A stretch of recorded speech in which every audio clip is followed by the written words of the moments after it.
చాలాసార్లు అనుకుంటాము, నేను పర్ఫెక్ట్ గా ఉంటే దేవుడు నన్ను ప్రేమిస్తాడు, నేను తప్పిపోతే దేవుడు నన్ను ప్రేమించడేమో అనుకుంటాం. కాదండి, దేవుడు లోకమును ఎంతో ప్రేమించను. అక్కడ లోకం అనే మాట it doesn't talk about perfect world and perfect people.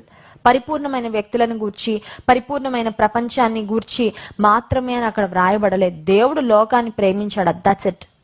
అంటే లోకం ఏ స్థితిలో ఉన్నప్పుడు, లోకంలో ఉన్న వ్యక్తులు ఏ స్థితిలో ఉన్నప్పుడు, పడిపోయిన స్థితిలో, చెడిపోయిన స్థితిలో, దేవునికి దూరస్తులుగా, అన్యాయస్తులుగా, అక్రమస్తులుగా, పాపులుగా, బలహీనులుగా ఉన్నప్పుడు సైతము దేవుడు ప్రేమించాడు.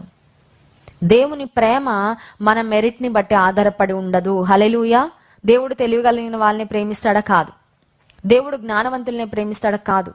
దేవుడు మాట నేర్పరితనం కలిగిన వారిని ప్రేమిస్తాడా? కాదు. దేవుడు టాలెంట్స్ ఉన్న వారిని మాత్రమే ప్రేమిస్తాడా? కాదు. దేవుడు బాగా అందంగా ఉన్న వాళ్ళని మాత్రమే ప్రేమిస్తాడా? కాదు. దేవుడు పలానా కులానికి, పలానా మతానికి, పలానా ప్రాంతానికి చెందిన వారిని మాత్రమే ప్రేమిస్తాడా? కాదు. దేవుడు ఇంత ఫైనాన్షియల్ స్టేటస్ ఉంటేనే వారిని ప్రేమిస్తాడా? కానే కాదు. దేవుని ప్రేమ మన యొక్క స్థితిగతులతో సంబంధం కలిగినది కానే కాదు. మన మెరిట్ ని బట్టి దేవుడు మనల్ని ఎప్పుడు ప్రేమించాడు.